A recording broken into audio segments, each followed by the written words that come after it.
Welcome to American Education FM, everybody. I'm Dr. Sean Brooks. Ladies and gentlemen, welcome. Okay, let me start here. First of all, my apologies very quickly. I made an incorrect post having to do with the 1,000 plus page PDF of all of the Q posts. That particular link that I provided previously is incorrect. I think it only produced something like 3,000 some odd Q posts in one PDF. That's basically the wrong one. Wrong document and wrong link. I will include it again in the description below of this episode, and it is now permanently in the other descriptions below other videos as well, and all videos going forward, so that link should work. Again, when it pops up, it'll take you to Proton Drive, and then you can just click the download button. Either, again, I think it's in the center of the screen or in the upper left-hand or right-hand corner, and then you can download that document if you are interested. So again, my apologies on having the wrong link there. Okay, John Bolton. Let me get into this very quickly. This is interesting. His house and his office in D.C. being raided is very important. And anytime something like this happens, I'm telling you, in particular, of course, just with John Bolton here right out of the gate, going over to the Q board, operationq.pub, and typing in Bolton as again his last name, you're going to get 7 posts that pop up dating back to 2018. So let me read these very quickly here. The first one is post 993 on April 3rd of 2018. It says, "Where we go one, we go all." It's a post within a post. It says, "Drops will go fast. White House clean, SIG." It says, "Marker, everything is planned. Years." Message, unity, awakening, we fight, Lexington, Concord, stay together, Q.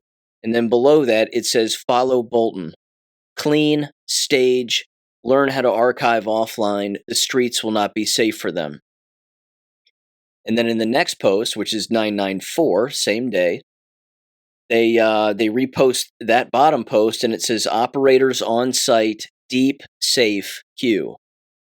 And then the next one, it says which is post 113, which is approximately 7 days later, again, April 10th of 2018. And it shows a picture of Donald Trump and General Mattis.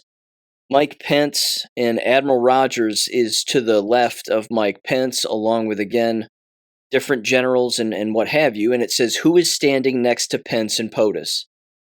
And then it says, "Message, ? Bolton cleaning house." Out they go. A clean house is very important, Q.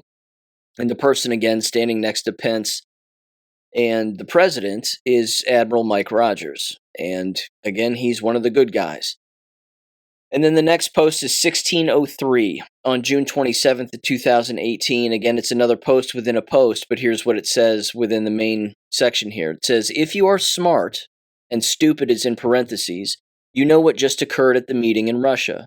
Attempts to frame Russia, POTUS optics are failing and will soon be exposed. Objective, to keep POTUS away from Putin, failed." It says, "Bolton plus Putin should scare you. Enemies are allies. Evil has no place here. America is no longer for sale. The age of taxing our citizens across the world while entry to our markets is free is over." It says the world will unite in this cause, G, V, and then it says E/R versus W. Not quite sure what all of that means, but it says forced immigration pushers will be exposed, the Y. Read the Bible, God wins, Q. What's interesting, too, about the Bolton arrest, I think, is that, or not arrest, he hadn't been arrested yet, but he will be. I don't think there's any doubting that. You don't get raided by the FBI, certainly not now, if you haven't done something wrong. And I should mention this, too, before I finish that thought, is that the raid on Mar-a-Lago was a setup. I think many people, again, are in agreement with this, that they knew, certainly the president did, Donald Trump, that Mar-a-Lago was going to get raided. And so they made sure that certain documents were in his possession that could be, so that once it was raided, then, of course, it becomes evidence in any kind of a trial. And that, of course, would not be good for the bad guys. So make those documents available, and then all hell breaks loose during, again, a grand jury or something along those lines. But the fact that Vladimir Putin, again, who is an ally of ours, was in our country here last week, and then shortly after he leaves, John Bolton has his house raided, and again, his office raided, I don't think is coincidental. The timing couldn't be more perfect. And I think, again, as other people have even stated, it goes way beyond him publishing possibly classified information within a book that he published, again, a number of years ago. I don't think it has much to do with that. I think it has more to do with the fact that he's communicating with individuals overseas, that he's accepting money from individuals overseas to, again, stir division and do, again, all of the things that he typically does. Donald Trump, of course, doesn't like him and has called him out numerous times, basically saying the guy loves to bomb people. He loves war. He loves doing whatever he has to do to get a war started. And again, it's pretty much indicated in these Q posts that that too is the case. In particular, again, in that last post where it says Bolton plus Putin should scare you. Again, it's not that Vladimir Putin's the bad guy. It's just that maybe Bolton was communicating with people in Russia to, again, sow the seeds of division and spark something. And, maybe even Putin caught him. I mean, hell, our intelligence agency probably caught him as well, along with everybody else. All of these people have been caught. It's just a matter of, again, who gets raided first. And then, of course, what those other individuals watching these raids take place, what are they going to do with their belongings within their own homes? I mean, are they moving? Are they cleaning house? Are they, burning documents? I mean, who's to really say? But there's another post here. Again, this is post 3853 on February 10th of 2020. So again, he posts about, let's see here, four posts in 2018 with the name Bolton in it. And then the next one doesn't pop up until 2 years later. So again, February 10th of 2020, again, they include an old post about Bolton. And then it says, what happened following Bolton's departure from the White House? White House clean? ? What happened following impeachment? Nadler, Pelosi, Schiff cannot walk down the street. Imagine that. Q. And then the next post came a couple of months later in May of the same year. This is post 4196. It says, the shadow presidency, the shadow government. Why did Hussein shadow POTUS regarding F trips? Why did Kerry shadow POTUS regarding Iran? Why did Kerry shadow POTUS regarding classification 1 through 99? Why did McMaster target and remove loyal intel operatives inside White House? Why did McMaster prevent D-class disclose to Congress? Why did Coates prevent D-class disclose to Congress? Why did Bolton prevent D-class disclose to Congress? And then it goes on and on and on. Brings up Ryan, Rosenstein, Mueller. It puts all of these people's names, Pelosi, Schiff, it puts all of them in a kill bracket. These are all of the people, again, whose homes are going to be raided. We've basically been told this. So this is happening. I mean, this is continuing to happen here. There's another post, which is 4620. Is a huge post. I'm not going to read the whole thing, but it again talks about infiltration, and that's the first word in the post. Also in the kill brackets, it brings up Bolton in 3 lines. It says, pre-install Rogue 3 through 6, greater than referrals to POTUS regarding McMaster, Coates, Ray. And then it says Bolton _ +++. It says install controlled Rogue 7 _ Bolton, and all of that is in a kill bracket. And then it says Bolton removed of loyalists, quote unquote, intel community national security. So, again, regarding a lot of this, it implies again that Bolton is bought off. He's totally blackmailed, he's completely controlled, and again, we were told this in at least 7 Q posts here. So, again, any time that one of these individuals makes the news, certainly from a past administration or even previous administrations further back, it's always worth getting on operationq.pub and typing in their name. And then again, you can start to piece some of this together. Let me give you another example now. And again, there are going to be more raids. Of this, I have absolutely no doubt. And again, raids of that magnitude are going to lead to arrests. I don't have any doubt about that either. So, again, this has to be done by the book. We were told that it had to be done by the book. It has to be done legally. Everything has to be airtight on these people, and I think they already have them, which is a good thing. Again, one of the other reasons, of course, that the Q boards exist wasn't just to wake people up and motivate individuals to get active and get involved. But again, it's also being used as a reference board to go back and look at particular posts and then, of course, have our attention drawn to particular posts to go back and read them and see again how this is without a doubt military planning. And how some of the posts from the again, very beginning of the entire thing are actually playing out right now. And we're seeing it play out right now. Let me give you an example here. People were moving this around online. This is exactly how simple this can sort of be decoded. On August 23rd at 9:44 p.m., Donald Trump put out a post with a video, I believe, or at the very least a picture, of an F-22 Raptor. And he simply said, the greatest and most powerful fighter jet ever made. And then it says space, and then F-22 Raptor. Well, if you get on the Q board and you look up post 22, it says the following, and again, you can ask yourself whether or not it's relevant right now. Post 22 on the Q board was from November 1st of 2017. It says, who controls the National Guard? Why was the National Guard recently activated in select cities within the United States? Can the National Guard work in coordination with the Marines? ? Do conditions need to be satisfied to authorize? What former president used the military to save the Republic, and what occurred exactly? Biggest drop to ever be provided on poll. Study and prepare. The masses tend to panic in such situations. No war, no civil unrest, clean and swift. Period. And then that's it. And this was before Q was signing off with, the letter Q. But that's happening right now. The National Guard is already in Chicago. They're already there. And again, when Donald Trump the other day was openly talking about, we're going to go to other cities and we're going to clean things up and we're going to do what we need to do and we're going to help people and we're going to do this and we're going to do that.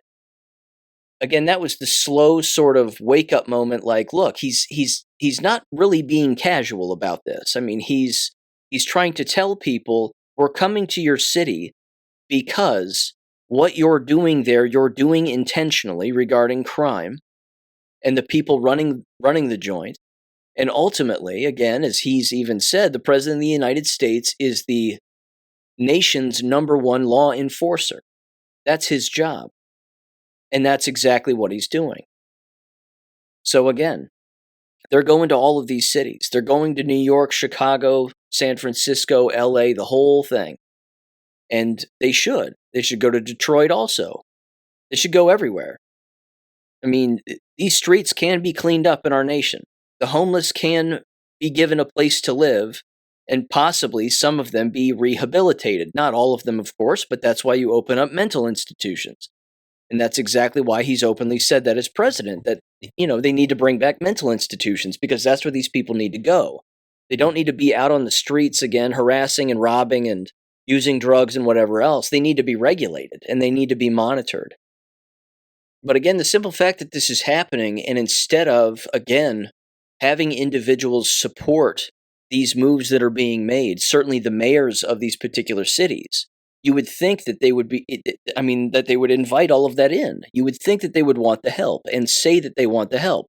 But by denying it and saying, again, like Brandon Johnson, the mayor of Chicago, openly saying things like, well, we're going to do what we want to do and, we're going to fight back against the National Guard and anybody who comes here, we're going to fight back and we're going to do whatever we want and blah, blah, blah.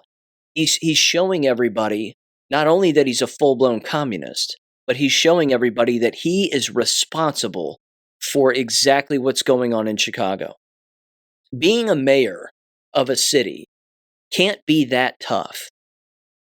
And I've never been a mayor of anything, and I fully understand that. However, if you show up as a mayor and you look at your city council and you simply all agree and say, we're going to clean up the streets, we're going to get the homeless gone, or again, erect a building and put them in there and regulate them and monitor them and, do what we need to do to get them off the streets, and we're going to clean up the streets and law enforcement's going to go out and find these gangs and XYZ. I mean, you could do that as a mayor. And you could even ask the National Guard for assistance in doing that. But by these individuals, again, denying the help openly on the record, they're obstructing justice. They're getting in the way. So I say arrest him. The National Guard shows up, Brandon Johnson gives a speech, walk right into the speech and cuff his ass. That's all you have to do. Just cuff him. Detain him. We're detaining you for obstruction of justice. You're telling people to fight back against the federal government when we are lawfully doing the very thing that we are tasked with doing that people voted for us to do.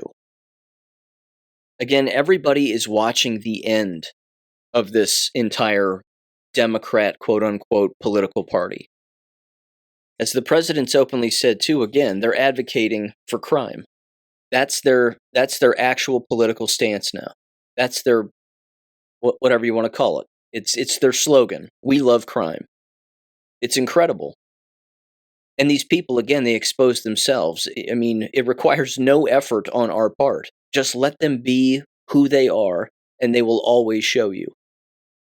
Again, this is from The Hill, just the other day on the 22nd, anyway. It says, Chicago mayor slams Trump over possible crime crackdown, saying that it's uncalled for. He said, quote, certainly we have grave concerns about the impact of any unlawful deployment of National Guard troops to the city of Chicago. Well, it's not unlawful. That's the best part. I mean, again, you can't do it illegally. The National Guard is federalized. He goes on, it says, the problem with the president's approach is that it's uncoordinated, uncalled for, and unsound. It's the exact opposite of all of that. It's very coordinated, so coordinated actually that we knew about this in 2017. We knew this was going to happen in 2017. And it's happening. Again, now they just need to arrest any of the mayors and any of the individuals living in those areas and working in those areas that gets in the way. It's that simple. Round them up too. The mayor of Boston, hell, J.B. Pritzker, the governor of Illinois, if he gets in the way, arrest his ass too. One at a time. It's beautiful. Obstruction of justice is a very real thing. And they don't have the right to get in the way of lawful action, which is exactly what this is. Now, I have to mention this too, because again, this is beautiful. And you've heard me say this before, but it bears repeating. Every single time that a communist on the left calls someone on the right a fascist, they're 100% right. Because that's exactly what fascism is.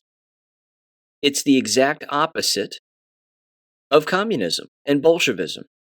Communism and Bolshevism have given these cities exactly what they have, and it's their current situation, and it's been this way for a very long time. It's not an accident that documentaries and movies have been made about Chicago at length, and how violent it is, and how terrible it is. It's referred to as Chirac, for God's sakes. I mean, it's incredible. But yes, again, when they scream that we or other individuals are fascists, the fact is that yes, that's true because we're going against communism. That's where the political movement came from. It was, again, developed and defined to be someone who loves God and their country and their people. That's the definition of fascism. So when they scream it at somebody, they're openly admitting the person that they're screaming it to loves God, loves their country, loves their people, and that they themselves are a communist. It's incredible. But people don't look up words. I mean, it's, that's the funny part about it, is they just don't look up the real meaning of words. They just don't care. They just repeat what they hear, not knowing that they're actually exposing themselves in the entire process. So if something goes down in any of these cities, again, with any of these mayors or any of these citizens or whomever, some gang comes out of the woodwork and starts firing at National Guard and shots are fired and whatever else, ladies and gentlemen, you're going to see things ramp up in a way that I don't think we can imagine. And again, it's not just the National Guard that's going into these cities. It is the Marines. It's special forces. And we've, again, seen a lot of this footage dating back from years ago. Some of these operations were actually already taking place where, again, particular helicopters were dropping down at the dead of night within these cities, and then something would be picked up or a person would be confiscated or whomever, and then they'd fly them away in these helicopters. I mean, you may recall some of that footage from back in the day. But again, there's nothing saying that that's not going on right now and that it's not going to continue to go on. So there's multiple branches of the military here that are operating across the nation. And this is a good thing. 1930s Germany did the exact same thing because they had no choice. They had to. They were removing communism. They were removing crime, prostitution, poverty, the whole thing. That's kind of what's going on here, because this is the way. This is exactly what has to get done. So, again, I'm going to keep commenting on it. I'm going to keep bringing it up because it's American history and we are alive to see this, and this is a damn good thing. Okay. Now, speaking of good stuff and sort of sliding into education here a little bit, I haven't commented on the Smithsonian Institute and their renovation, so to speak, but it is happening also, and I want to give you a taste of some of the things that have existed there that are absolutely an abomination.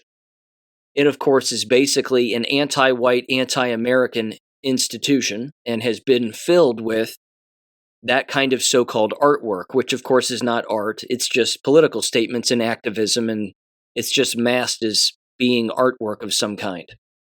Donald Trump, again, signed an executive order having to do with this and revamping the entire thing. And this is over on the White House's website. It was titled, "President Trump is Right About the Smithsonian." It says, the National Museum of African American History and Culture debuted a series to educate people on a, quote, society that privileges white people and whiteness, defining so-called white dominant culture as ways that white people and their traditions, attitudes, and ways of life have been normalized over time, and portraying the nuclear family, work ethic, and intellect as white qualities rooted in racism. Again, this is the Smithsonian for you.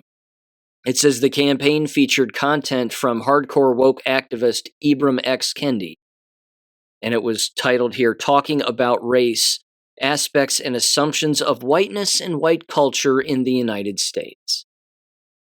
It says, as a part of this campaign to stop being wealthy, pale, and male, the National Portrait Gallery featured a choreographed modern dance performance detailing the ramifications of the southern border wall and commissioned an entire series to examine American portraiture and institutional history through the lens of historical exclusion. That's a mouthful. Mouthful of bullshit. It says, let's see, the American History Museum prominently displayed the intersex inclusive progress flag. Progress pride flag, my apologies. At its entrance, of course, because why wouldn't you, which was also flown alongside the American flag at multiple Smithsonian campuses. Again, these are just multiple bullet points going all the way down. I'm going to read this whole thing because this is jacked up. It says, the next one says, the National Portrait Gallery features art commemorating the act of illegally crossing what apparently they call the inclusive and exclusionary southern border, even making it a finalist for one of its awards. That's dumb. Because it looks like a white mother handing over a white baby to a Mexican dad and his Mexican son. I mean, it looks like an AI drawing. The next bullet point is the National Museum of African Art displayed an exhibit on, quote, works of speculative fiction that brings to life an immersive, feminist, and sacred aquatopia inspired by the legend of Drexia, an underwater kingdom populated by the children of pregnant women who had been thrown overboard or jumped into the ocean during the Middle Passage. I mean, what? What the hell is that? I don't even have the words. I'm just going to move on. My God. What was that? It's like reading a foreign language.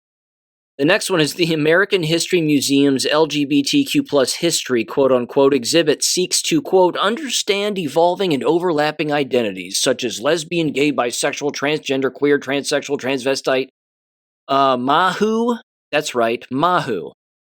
MAHU, whatever the hell that means. I'll look that up later. Probably not, because I don't care.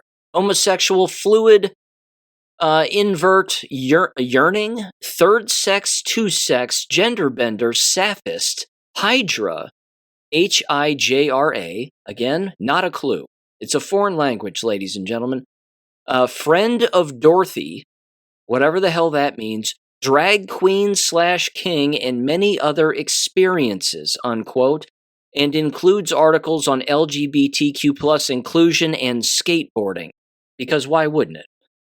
And the rise of drag ball culture in the 1920s. Yuck. Burn it to the ground. That's all. Just burn the whole thing to the ground. The next one.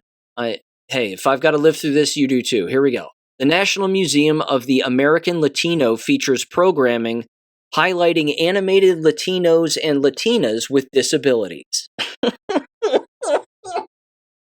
I just can't. I can't do it. This is too good. This is, I mean, these jokes write themselves. This is absolute comedy. And it says, with content from a disabled plus-sized actress and an ambulatory wheelchair user. Who let me see, who educates on their identity being Latinx, LGBTQ plus, and disabled. Well, good God. They're basically everything. They're every single little category that these people have created, and we know who creates all of these categories, ladies and gentlemen. It's the lobby. It's disgusting. This is so nuts. Just, again, burn it to the ground. The next one, the National Museum of the American Latino characterizes the Texas Revolution as a, quote, massive defense of slavery waged by white Anglo-Saxon settlers against anti-slavery Mexicans. That's right, because Mexicans didn't have slaves. Give me a break. Fighting for freedom, not a Texan war of independence from Mexico, and frames the Mexican-American War as, quote, the North American invasion that was unprovoked and motivated by pro-slavery politicians. It's so exhausting. The next one. According to the National Museum of the American Latino, quote, what unites Latinas and Latinos is, quote, the Black Lives Matter movement. Excellent. These people are so dumb, it hurts. The next one, the National Portrait Gallery commissioned a stop-motion drawing animation that examines the career of Anthony Fauci. Again, it looks like somebody's art project that they just took a picture of Anthony Fauci and then just drew on it. But it's live action, so his face moves. Great. Don't care.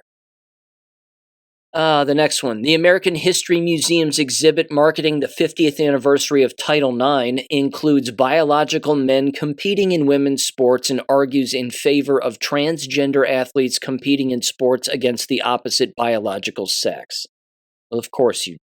Which, by the way, that's still going on. It's still going on nationwide. There are still, again, K-12 schools that are doing this and allowing this to take place.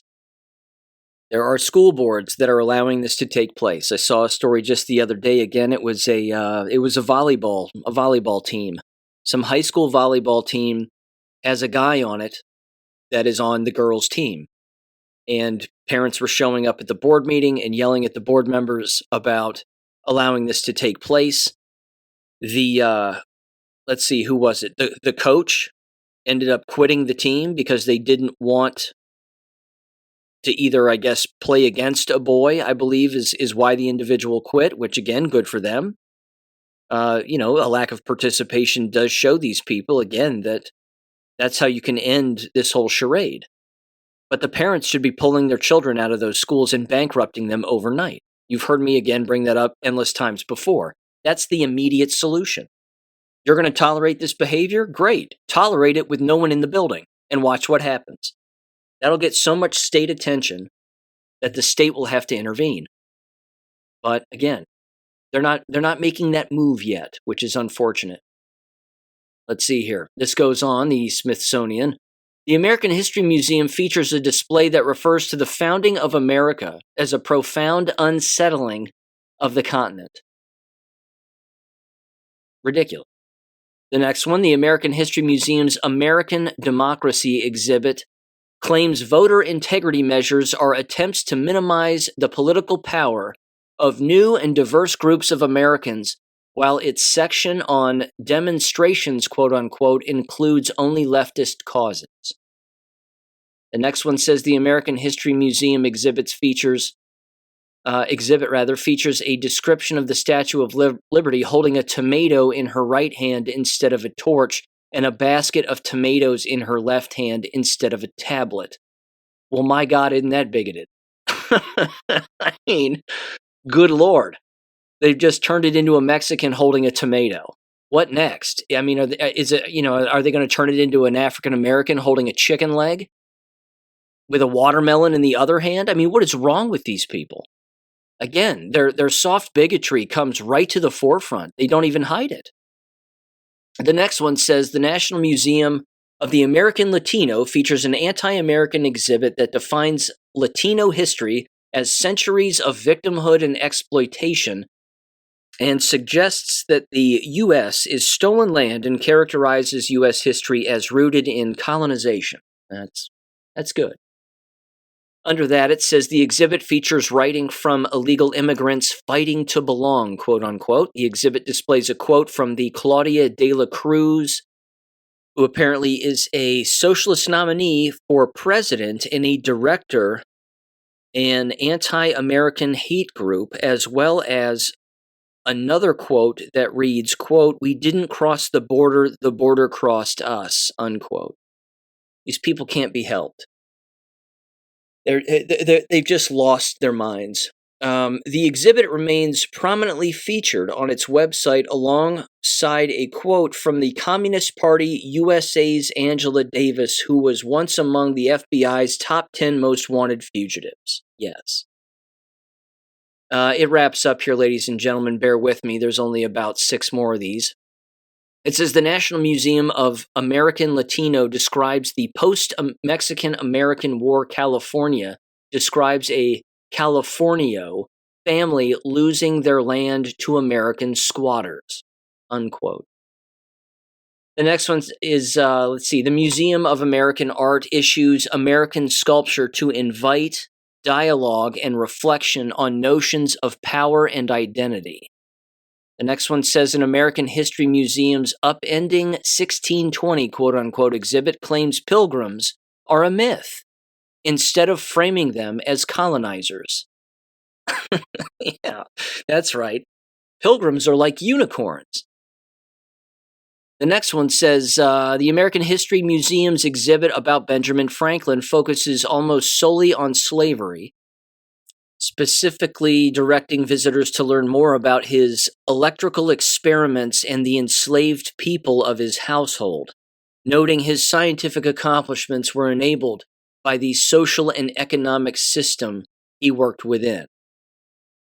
These people, wow. No wonder no one learns anything in an American K-12 school. No wonder.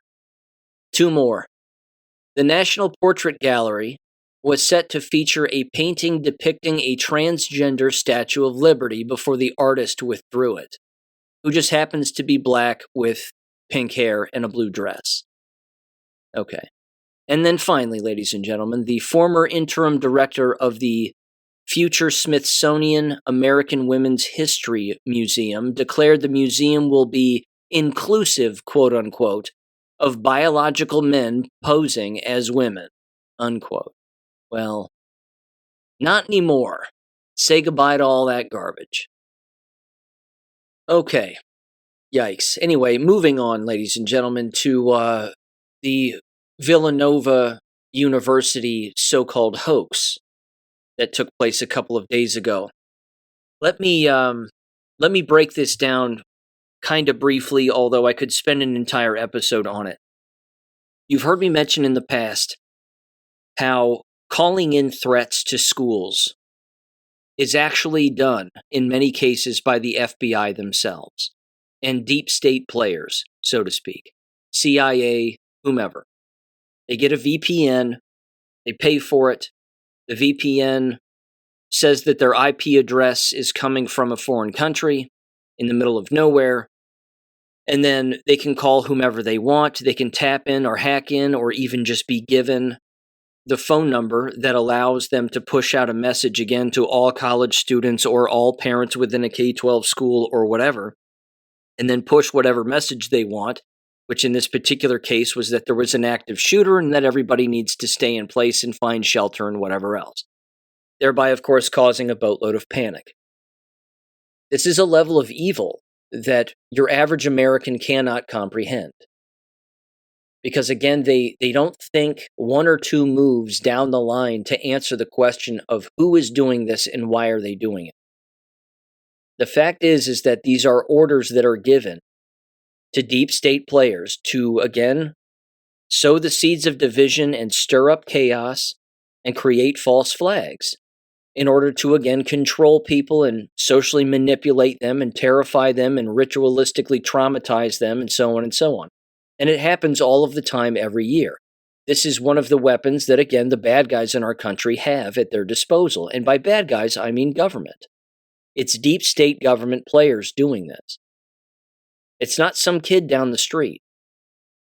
They're not getting, again, a VPN and then tapping into the system or hacking into the system or getting the number that allows those messages to go out to everybody who's tapped into the system themselves. It's far too sophisticated for that. These, again, are individuals either working within the university to ritualistically traumatize these people because they actually believe, number one, that it's going to be some kind of a news deflection or distraction from other things that are going on in the nation that are incredibly important, which that is one of the reasons why they do it, because they know that it sucks up the news cycle to some extent. And at the exact same time, they're doing it because, again, they are ordered to do so by these deep state players for, again, a distraction event. Have you ever seen those videos, again, of James Comey on his Substack page, I believe, and he's, again, looking into a camera and he's openly talking, and, again, in the last one, or one of the last ones, he was talking about Taylor Swift and how he enjoys Taylor Swift. People have gone through that particular video and decoded it rather specifically, and it even dates back to a Q post where James Comey again is talking about Andrew McCabe, and he's making mention, I should say, of certain things that Andrew McCabe was saying back at the time and complimenting Andrew McCabe on his testimony and then, of course, his departure from the FBI and whatever else. But again, in some of those speeches, people are decoding them and basically saying he's telling people and like these sleeper cells to get active and start doing things, to stir these people up. That if you know individuals that you can communicate with who can create chaos and, you know, a distraction level event of some kind, then give them their orders and tell them to do that. That is actually going on. And it is, again, a level of evil that your average, certainly K-12 school administrator can't possibly comprehend, let alone a university president. Unless, of course, the university president themselves is in on it. Which, why would they admit that they're in on it? They wouldn't. But again, there are CIA individuals who work within these university settings. And in many cases, they're off-the-books CIA individuals. So this, again, this hoax, this active shooter hoax, text alert that went out to these people, it was intentional, number one. Was it a hoax? Yes. But people have to ask the question, who did it? And of course, what do they say every single time in these situations? And they say the same thing with K-12 schools. They always say, we're going to get to the bottom of it. We're going to find out who did this, and we will exhaust every resource that we have at our disposal to find out who, blah, blah, blah, blah, blah. And they never do, because they can't, for two reasons. Number one, again, if it's a VPN coming from a foreign country, then it could be anybody. on Earth. But you can track down a VPN and you can hack into a VPN and find out exactly who was doing it if you really wanted to. But they really don't want to because they probably know who it was. And ultimately, again, it would come back on them as possibly being knowledgeable that it was in fact government, our own government, or individuals working alongside or within our own government. It's not Donald Trump making the phone call. It's not Donald Trump and the people around him hacking into these systems and doing it. It's people who don't like him and people, again, who are trying to make it look like the infrastructure from a technological standpoint is completely compromised. But these people are given access. And these bad individuals who are deep state players within government are given access to these systems usually if they don't hack them themselves. And then they do what they do. So you can expect more of this. Again, I remember it happened in Oxford, Michigan, whenever that was, a couple years ago. And they said the exact same thing. They were like, well, we'll get to the bottom of it, but chances are we'll never find the person because it turned out to be a VPN from a foreign country, which means it could be anybody. Yeah, that's true. It could also be a police officer in your town who's trying to convince people that you need to be 100% reliant on government or these education institutions to keep you safe, when in fact, they are not environments that are safe. It's a trick. It's a multi-dimensional trick, again, that's designed to brainwash people. But they don't ask questions, and then they, of course, don't arrive at conclusions because you can't expect the latter without the former. I mean, you can't arrive at an answer if you don't ask a question. And they don't do that. This is just not how they operate. They go, well, we'll get to the bottom of it, we promise, and we're sorry, and anyway, back to what you were normally doing on, student move-in day.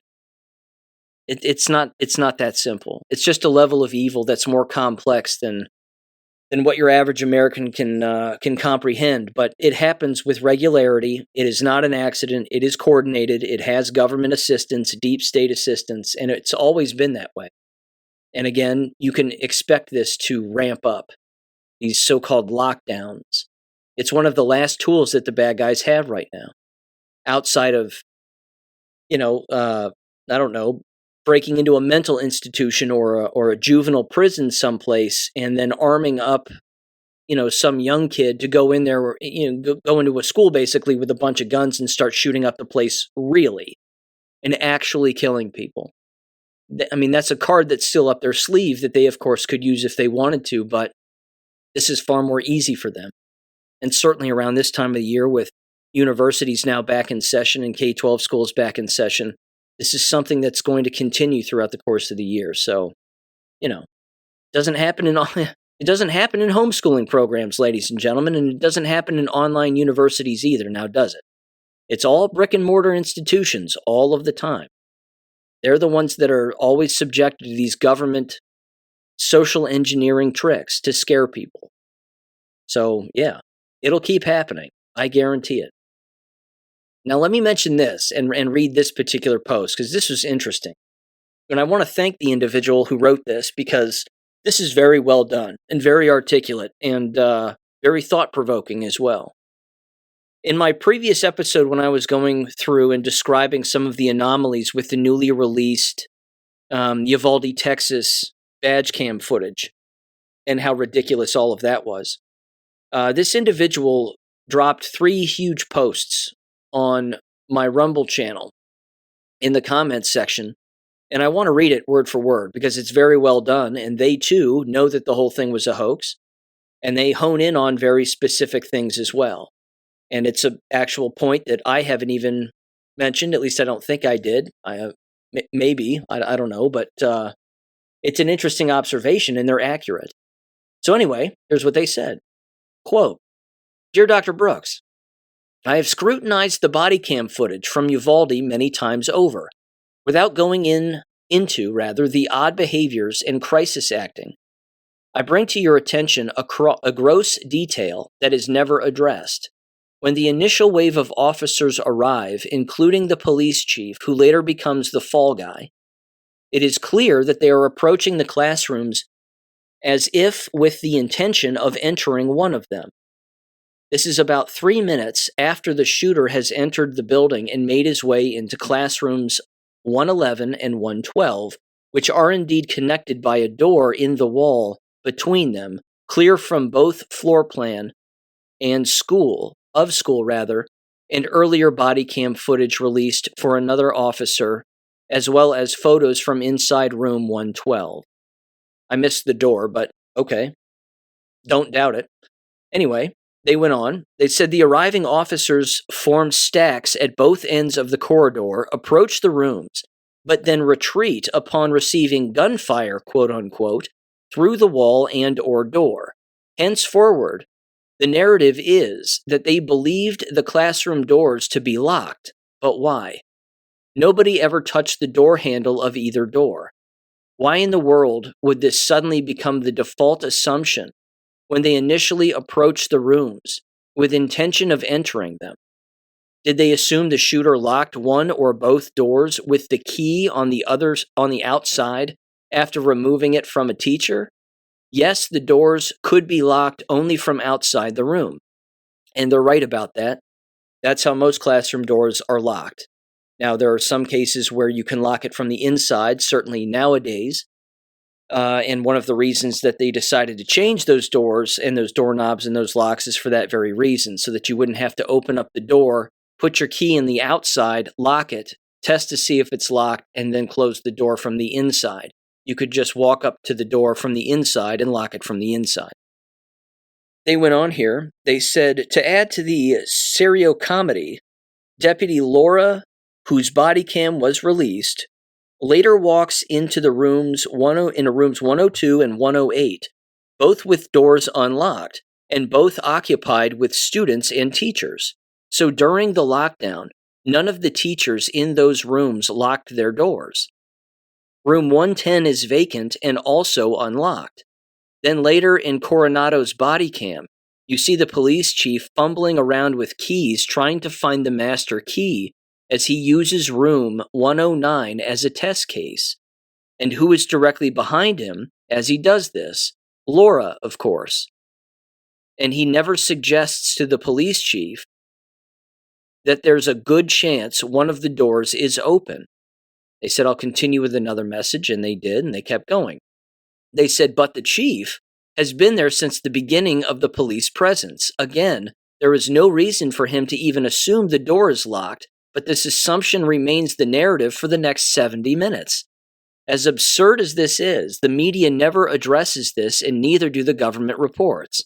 The chief is meant to be the fall guy, but no one asks the one obvious question for which there can be no plausible answer, and which would make him look guilty as hell if this were a real event. Quote, at what point and why did you decide that the classroom doors were locked? Unquote. I'll keep going on with their post here, but I can answer maybe a part of that. First of all, as many people are probably aware, and you don't even have to have worked in the business to know this, but having the doors locked during even a drill, let alone a real school shooting, is standard procedure. But what they pointed out earlier, of course, is why were so many doors unlocked, including the ones that had alleged teachers and children in it? Why would those doors be unlocked? Well, they wouldn't be. They shouldn't be anyway. During a real shooting, everything would have to be locked. So again, this was a drill. It was a very realistic looking drill to some extent, but there's no doubt again that this was purposely designed to make it look like there was an actual school shooting with actual deaths, when that clearly wasn't the case. But this person is right that, yeah, why would you decide all of a sudden that all of the classroom doors were locked and not even try any of the handles? And then when they do try some of the handles, the doors are wide open. It says the most recent releases include body cam of a sheriff deputy who is at the north end of the corridor during the standoff. He stands beside another deputy, Felix Rubio, who is the father of victim, quote-unquote, Lexi. Felix seems strangely calm, and later he stands beside his buddy watching the CPR action you alluded to. Rubio's wife, Kim, is a staff writer for the Uvalde Leader News, and she is a political activist. She spoke at the last DNC convention. In the June following the Uvalde event, she gave an account before Congress that is outrageously at odds with the body cam footage, which had not been released at that point. In her account, Felix is with her on his rare day off, and he is never in the hallway. Not only does she omit his presence within the school building, but the timeline/events of her story preclude his presence there. Yeah, see, this is the thing. There's so many lies in it that the scripters of this narrative are counting on people not picking up on the lies because they're counting on them being overridden with emotion. And that if they can't put their emotion aside and actually look at the event objectively without emotion, that if you can do that, you'll actually pick up on most, if not all, of the anomalies that take place. And if there are endless anomalies, which clearly in this case there were, then it's clearly false. Again, it's Occam's razor all over again. The answer lies in the explanation that requires the least amount of assumptions. They went on, they said almost exactly 4 years earlier, a story appeared in the Uvalde Leader News, about 2 freshmen planning a school shooting upon their graduation. Apparently, these teenage boys were unusually patient. The writer of the story was Kim Rubio. So, they've been prepping people for this in the local area, apparently. It says, but the Uvalde event has sequels as well as a prequel that strain credulity. It says, in August, the following year, the shooter's cousin, Nathan Cruz, was arrested in San Antonio for planning to shoot up a pre-K school. The media reporters repeated 3 times that he was 17 years old. However, a background check showed him to be a 20-plus adult. And then here's their last post. They said, then a later story comes out that the shooter's girlfriend had been arrested in Puerto Rico for making threats against the schools, universities, and police departments in Texas. Before that point, we had never known such a person existed, never mentioned in the media or government reports. But then around early 2025, the Customs and Border Patrol issued their report on the event. In this report, they describe how one of their agents helped identify the girlfriend who was making threats against other local Uvalde schools the same day of the Uvalde event. But we had never heard of this person prior to the media reporting on the arrest, and it required 1.5 years to apprehend her after she was identified the day of the event? ? Yeah. Very odd. They went on here, they said more serial comedy. In the report, there are at least 3 different agents who load cases of water bottles in their vehicles to take to the school and arrive around 12:30. The classrooms aren't breached until 12:50. Couldn't they have first arrived at the school before deciding refreshments would be required? They're trained in the importance of hydration, but cannot open a classroom door. Yeah. And the standing around. That's also one of the more suspicious acts, is the constant standing around. When that individual, again, was allegedly being tended to with CPR, a bunch of people are just standing around looking. You don't do that. What you do is you pull the person out of the building, and then you get a gurney, and you put them on a gurney, and you take them immediately to an ambulance. Because the ironic part was there were endless ambulances on scene, and they were all empty. They were empty. There were even ambulances next to the building, next to the person who was receiving CPR. Why would you not put them on a gurney into an ambulance and then, again, tend to them on the way to a hospital?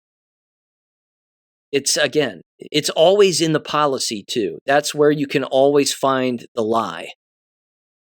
They went on, they said they put much effort into moulage effects in this event, even putting some all over one of the kids. In the body cam of officers assisting the grandma, shot in the face, quote unquote, Her face does indeed look bad. For normies, this will be difficult to look past. And they wrapped up and said this is just a small sampling of the gross absurdities. There was also a magic bullet redo in the hallway camera footage. A proof, quote unquote, comes out of a wall/door that is intended to be the effect of a gunshot. A few problems. The sound of the gunshot and the visual of the proof are out of sync. Worse yet, the proof emanates from the hallway closet adjacent to classroom 112, a closet to which the shooter has no access from within the adjacent classroom, unquote. Yeah. Yep. The video footage of that initial footage of the so-called shooter entering the building, walking down the hallway and whatever. I remember back when that was happening, people were picking that apart and saying that it was clearly photoshopped, that again, the audio was placed over top of the visual, that normally, again, those hallway cameras don't pick up audio to begin with. So someone, again, put the audio on top of it and then added in particular special effects to make particular things look a particular way. Yeah, it wasn't what we were told.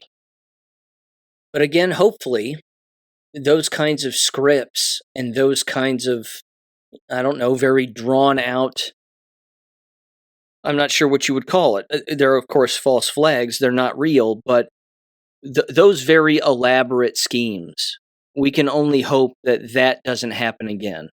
But again, the easiest card to play for these people is the call-in hoax stuff. Tapping into the system, panicking everybody, ritualistic trauma, and then on to the next thing.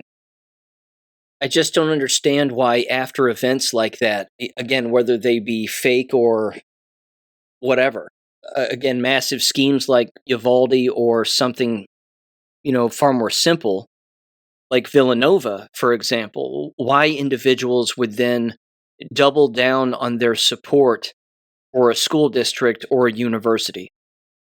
That part of it I don't understand. Well, it was a hoax, and okay, hoaxes happen, and someone played a cruel prank, but let's go back to school and continue to trust the technology services of this university, and let's just trust the university twice as much as we already did. That part of it blows me away. I mean, I do not understand that in the slightest. But there are people, again, who operate that way, and, well, I'm not sure why. Now, speaking of an actual school shooting that did take place, this was sent to me by Jesse James and Sandy Adams, and this had to do with Jennifer Crumbley from the Oxford, Michigan school shooting, where, of course, her son and the father's son, Ethan, killed, I believe, 4 people and wounded another 7 or so. The parents, of course, are in jail for doing nothing. They didn't break a law, and during that entire trial, as I covered it here on the show, there wasn't a single law that was broken, let alone brought up in the trial.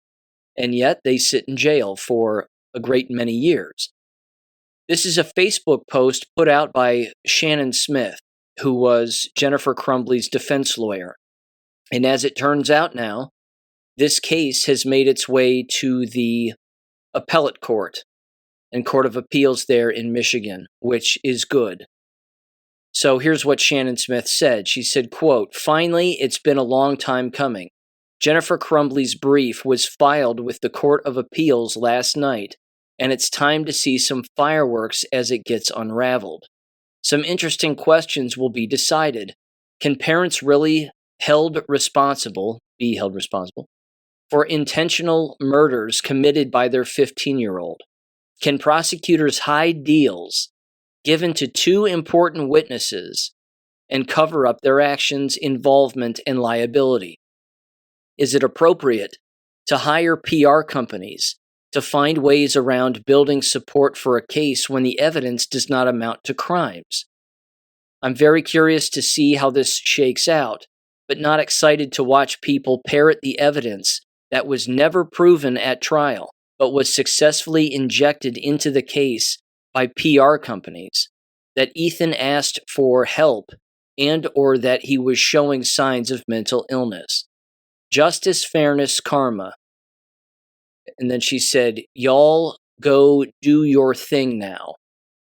And accountability, it would be nice to see you step in and grab some of the folks who have been let off the hook to date by Karen McDonald, unquote. This entire case has to get destroyed in the appellate court. Again, the first question out of any judge in an appellate court would have to be the following. What law did Jennifer Crumbley and her husband break? And the answer is none. There wasn't a single law that was broken. The gun was stolen from Ethan Crumbley by Ethan Crumbley from his father, and then again illegally transported by Ethan Crumbley to the school, and then used by Ethan Crumbley. And he admitted this. That's it. It's not complicated. But Karen McDonald is dirty. And of course, Michigan is too, like every state, and many prosecutors, certainly her, and judges as well. The jury was rigged and tampered with. That was evident also. There were people on there, again, who are complete degenerates. One of them is on some pornographic website, if memory serves, and again, had no business even being there. These individuals were leftists. They were driven by emotion. And it's that simple. And then, of course, they didn't probe very well the school officials as to why they didn't follow their own policy and check his backpack when clearly that was standard procedure. I remember that trial, again, pretty much like it was yesterday. I mean, the whole thing was an absolute abomination. The right questions weren't necessarily being asked even by Shannon Smith. She wasn't being as hard as she could have been on a great deal of the witnesses that took the stand. At least that's my opinion. And again, there were endless questions that could have been asked that were not being asked and certainly weren't being answered. So the people in the building were largely responsible because, again, it is their policy, and it's this way across the entire nation, to give these kinds of students just one chance after another, constant chances. That, again, when an individual is showing all of the warning signs of potentially being violent, they send them right back to class. Well, they're drawing, pictures of guns and pictures of them shooting people, and, school teachers and school employees are seeing this, and, we need to have a conference and blah, blah, blah, but let's just send him back to class. Yes, he's looking up bullets and guns and whatever else on his cell phone on YouTube, but, let's just send him back to class. I mean, eventually, you have to search the person's belongings. And that was the only thing that they didn't do. And it was the only thing that they had to do. And they didn't do it. Not to mention, Ethan wanted to get caught. He openly said it. He said it in court. He said it when he was being interviewed by police that he wanted to get caught. He was trying to get caught. So we're going to have to see again how this plays out. But whatever they rule, again, it's going to be a real interesting eye-opener, I think, for a great deal of people as to how corrupt the judicial system is, because the Crumbley parents have got to get out of jail. And then they have to start suing people. Because, again, they don't belong there. Now, again, are they going to win Parent of the Year? Probably not. But even so, they don't belong in jail. They didn't pull a trigger. If it was anybody else, for example, and not their child, as I've been over before and certainly covered back then, if someone else broke into their home, stole their gun, went into a school and shot up the place, they wouldn't have charged the parents with anything. But because, again, it was their own kid, they were trying to send a message not just to other Michiganders, but they were trying to send a message to everybody across the United States that you need to not own a gun. Because something like this could happen in your house without your knowledge, allegedly, and we'll still hunt you down and throw you in jail just like we're throwing the Crumbleys in jail. So it's a terrible, terrible situation without a doubt, but it's all Karen McDonald, and it's all corruption, and of course it was the state AG, and it was everybody. And it's Dana Nessel specifically. I mean, The people up there are just gross, but it's like that everywhere. It's like that practically in every state. Okay.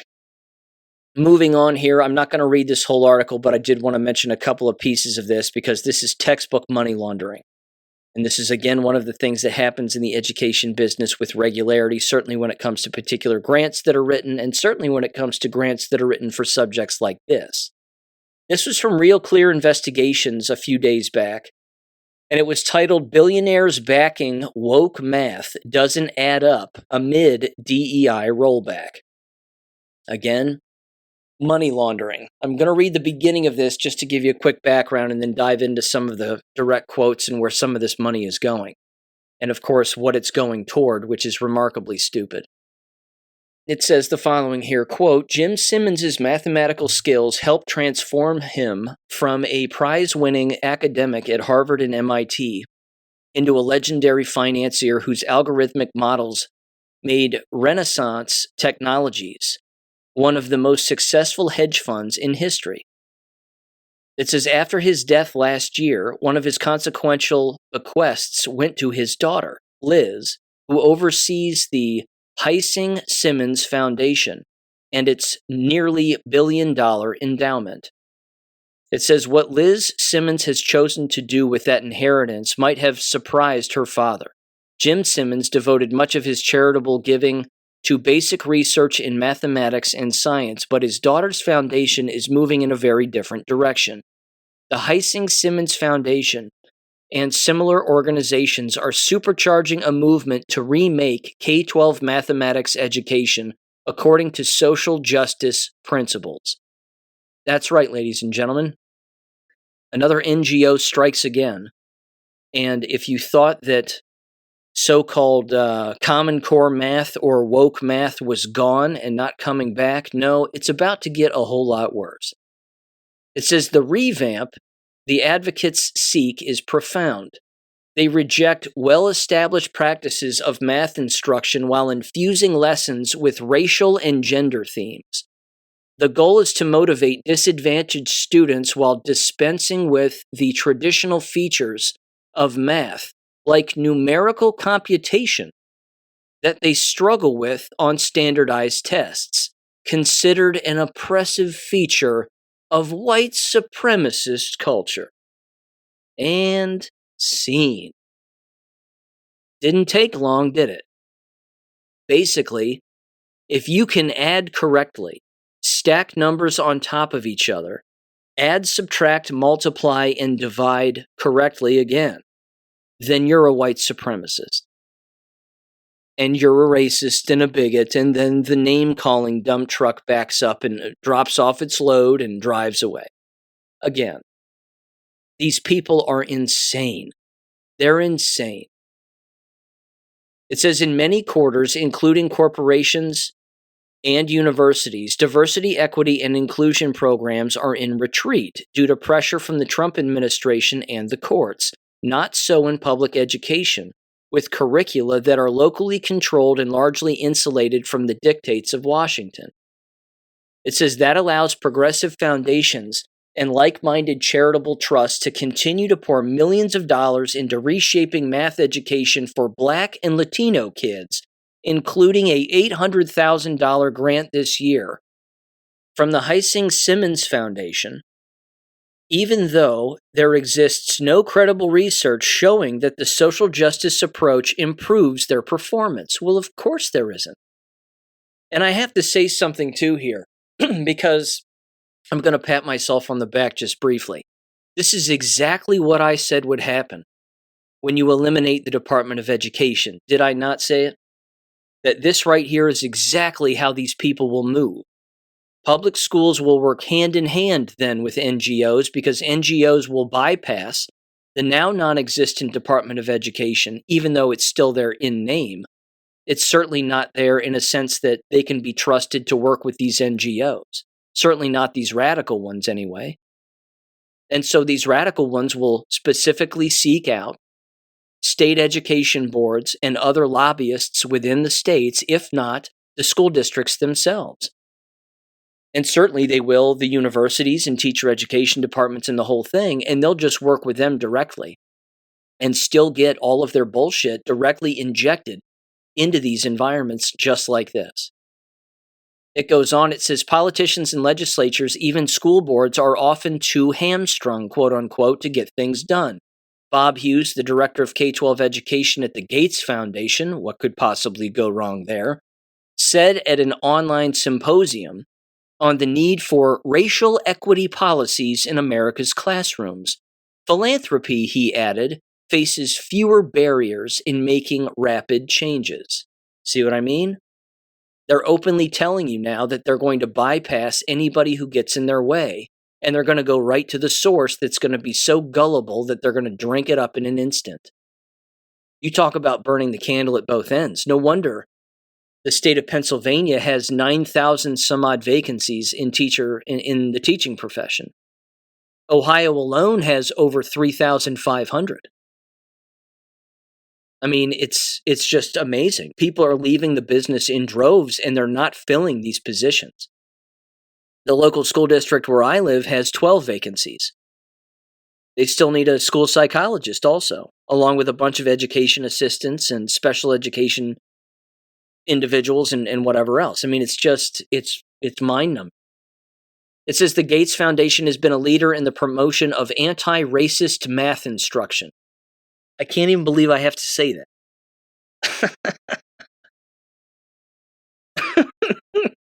Numbers are racist.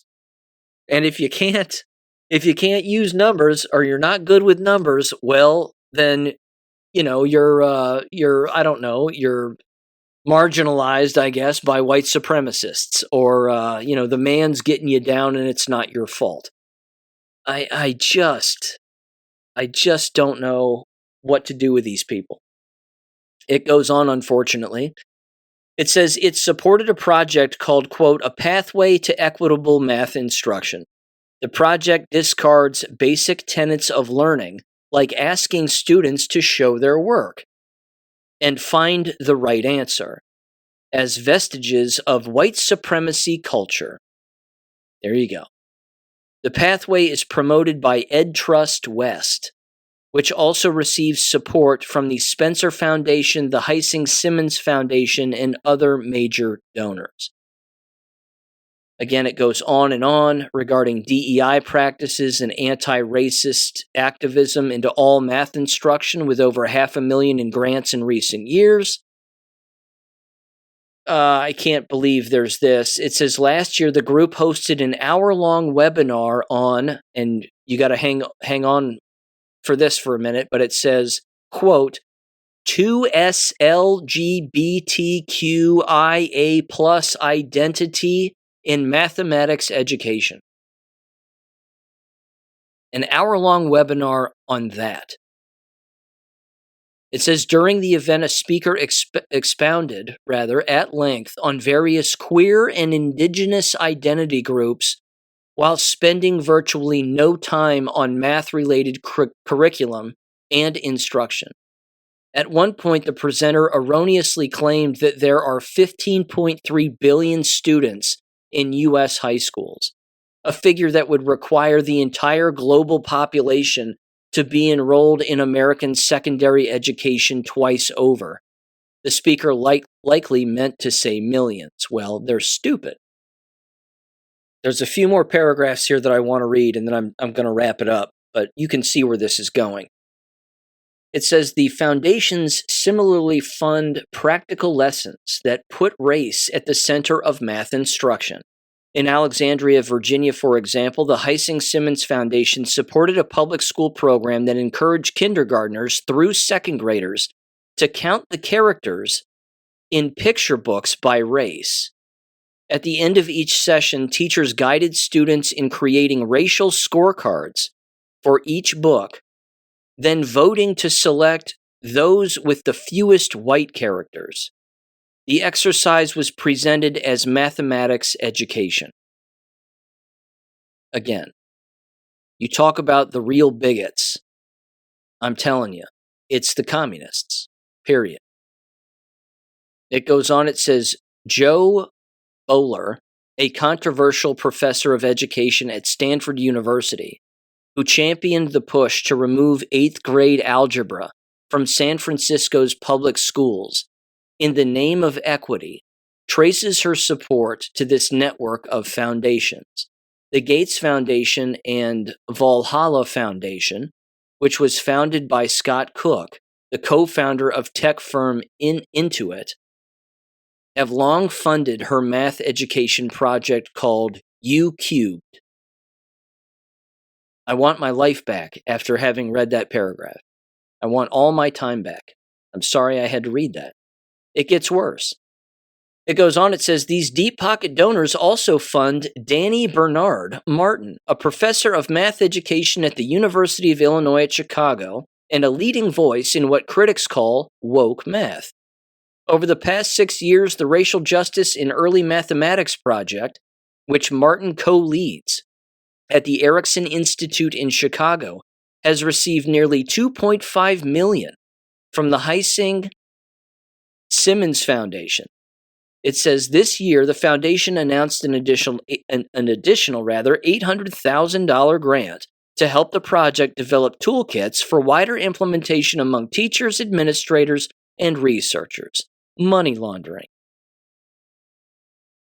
It says Martin's views extend far beyond typical calls for educational equity. He regards mathematics instruction as fundamentally, here it comes, a white supremacist construct that inflicts epistemological violence on black students.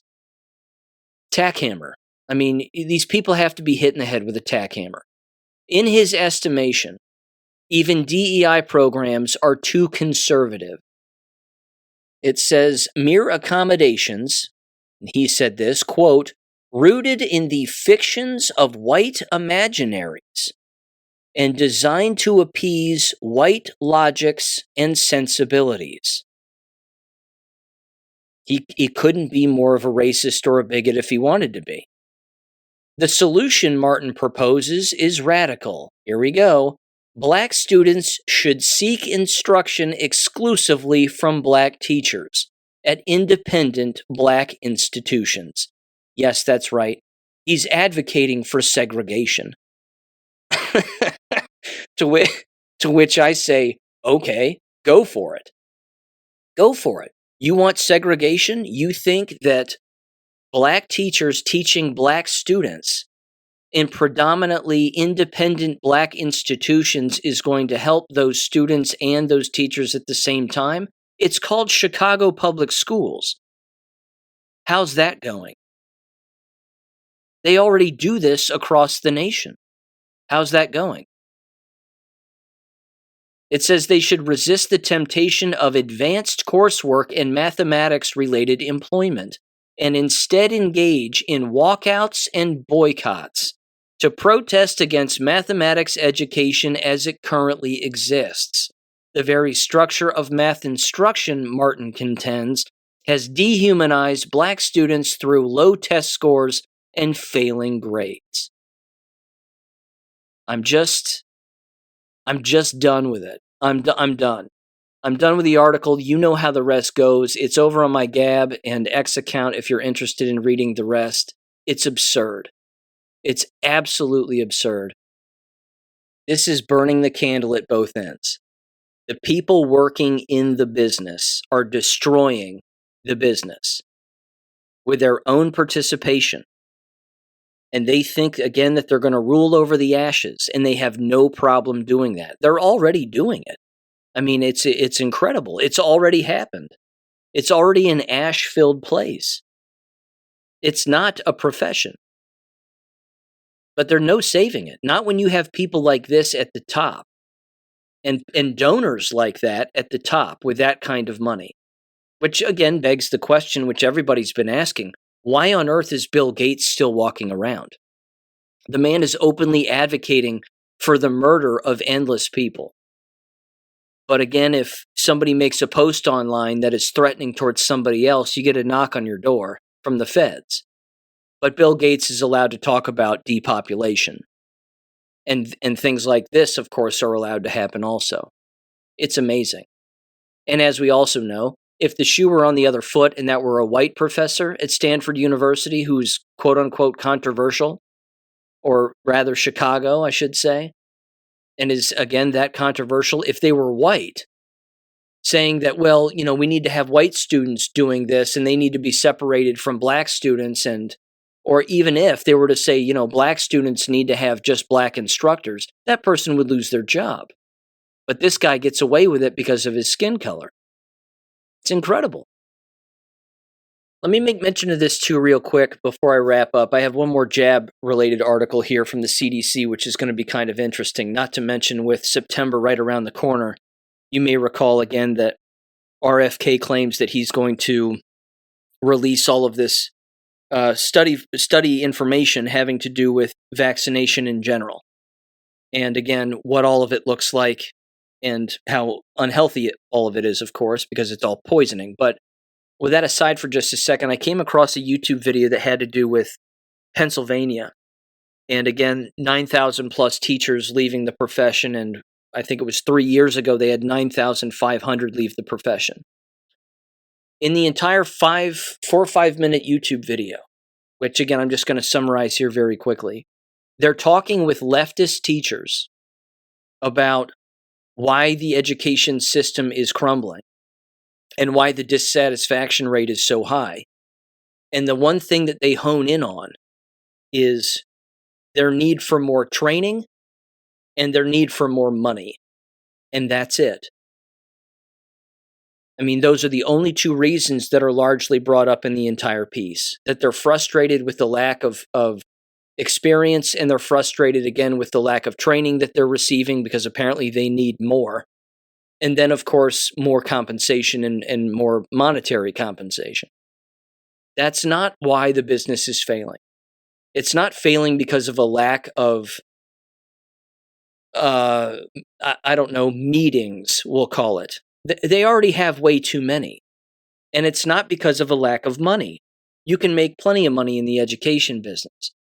What you have to do, of course, is you have to allow the meetings to be objective, where people can tell the truth without fear of losing their job. See, the problem with the entire business, as I've said before, is it's HR policy to intimidate through fear and control. That if you speak up or speak out about anything, certainly if it's a conservative ideal or a God-loving, God-directed ideal, then you'll lose your job. But if you're a nutcase who's on the left, who tells everybody that MAGA supporters and all men are rapists, and that all women should get birth control and have their tubes tied because you're going to be raped by a MAGA male, then that person keeps their job. That's why the business is crumbling. The business is crumbling because there is no objectivity. There is no fairness. There is no logic. It is the opposite of what you would think a so-called educational institution would be interested in. But you also have people who don't know what they're talking about regarding endless subjects doing the instructing. And therein lies the problem. It's like the cycle of abuse, except you're not being punched in the face time and time and time again, although that does happen in the education business literally, and those people again still return as if they've done nothing wrong, with no accountability. But it's a level of gaslighting that is a level that ultimately is a level of psychological abuse that has the whole business by the throat, and everybody working within the business by the throat, including the teachers in that particular YouTube piece. Again, they're just rambling on about needing more money and they need better meetings. That's not even going to come close to fixing it, because you can't fix this. Now, on the jab front here, in conclusion, let me mention this. This is from the People's Voice, and it was titled, CDC Launches Official Investigation into COVID Vaccine Deaths. This was on August 24th of 2025 here. It says the CDC has launched an official investigation into COVID vaccine deaths, forming a new work group, to scrutinize scientific data and studies on the shots' safety and efficacy, with a sharp focus on reported side effects and fatalities that have raised alarms worldwide.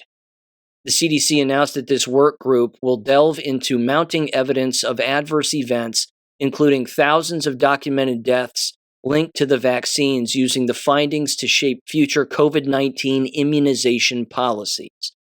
Well, here's the problem. The only policy that should exist regarding these shots is that they need to be removed permanently. There's an awful lot of dark money behind all of this here, too. And a lot of people are being blackmailed with invisible guns to the backs of people's heads, that if they don't continue to push this mRNA technology, so to speak, then they're going to get offed real quick. And there isn't anything I should add to this, that there's nothing that they can do to clean up these shots. They can't make them better. They can't take out a few things and, well, now it's better all of a sudden. Well, what did people inject into themselves in the first place? But there's no making this better. And again, it goes on and it talks about, the risk and the benefits and this, that, and the other. There are no benefits. It's all risk, because that's what it was designed to do. In fact, let's get in a time machine here. Let me read this very old Chanboard post from 2020. Okay, this was on Wednesday, December 9th of 2020. And here's what it said. It said, quote, "I'm an industrial engineer at Moderna, and the other one of us is a process development engineer. I'm sure the same thing is happening with Pfizer-BioNTech. It was hard to put things together based on the small quantities of additions happening in manual step, highly unorthodox for a continuous process production. The explanation we got was highly sensitive trade secret adjuvants being added. Digging in deeper showed how sensitive it actually was." And then they began to list basically two separate things here. The first is, they said most people's understanding of this novel vaccine type is that it works as follows. Number 1, make mRNA coding for spike protein. 2, make lipid nanoparticles delivery system. 3, profit. And then they said this, how it actually works from what we've uncovered. Number 1, make mRNA coding for spike protein. Number 2, make mRNA coding for mutant versions of CYP19A1 and CDKN1B in smaller amounts. Number 3, it says, make sure that while delivery system for 1 mostly ends up in the liver, most of 2 ends up in the gonads. It says number 4, make sure form and quantity of additive upregulating line 1 reverse transcription activity makes it hard to detect among legit adjuvants. Number 5, it says effects from 2 integrated by 4 are recessive, mildly oncogenic, effects in vaccine recipients unlikely to be noticed for many years. And then it says number 6, it says recessive, but since most of population vaccinated in next generation female offspring have premature ovarian failure. And then it says coincides with poor people being obsoleted by AI and robotics, so we didn't have to dig for motivation. We've taken precautions, but fear for our safety. So far, I don't think we've raised suspicion, but can't be sure, not sure what to do. Avoiding taking the vaccine, they said, makes us prime suspects for this leak, unquote. Again, they knew what they were doing. Even the good people working within these lines of work, they knew what was going on. They knew it was highly suspicious. They knew it was being done in a way that had never been done before. And many of them, again, went along with it anyway. And then many of them, of course, left the profession as well. The dam has to break on all of this eventually. It has to. I mean, it's already broken. The evidence is everywhere. It just has to be removed. It has to be taken off of the shelves completely. Again, I saw, it was sent to me by a friend the other day. Their health department in the county where they live in Indiana openly showed that they were advertising for more flu shots. and they were actually making it sound as if this year's flu shot is not only out now, but it's way better than any flu shot in the past because it has 4 times the viral load. They're basically admitting, as a health department in a county in Indiana, that the flu shot has 4 times the poison of your average flu shot. Well, the flu doesn't exist. There's just poison. And people are gullible enough, again, to go and get it. It's just amazing to me. Absolutely amazing. This has to be shut down. Again, we cannot accept any kind of a milder version of an mRNA shot in the future. The whole thing is poison. It's all designed to destroy your DNA. That's the entire point. So stay away from it. Detox your body as best you can if you took the shots. There's lots of ways to do that. I've recommended nicotine, of course. That's one of many ways. But there are many others. And I should add this too, and I'll end with this. The hypocritical nature of even suggesting that, again, people stay away from the shots if they can, which they should, and you easily can. It's not difficult. But suggesting again that people do that, but that in the next 4 years, all Americans will have some kind of a health monitoring wearable, quote unquote, on their person that is directly attached to Bluetooth and the wireless body area network and the whole thing. That's equally as ridiculous. It's a shell game. And unfortunately, there's people still playing it, but you shouldn't play because it's a very deadly game as well. And the evidence, again, is out there, and it proves that. So with that said, ladies and gentlemen, again, thank you for listening as always. I will catch you on Wednesday.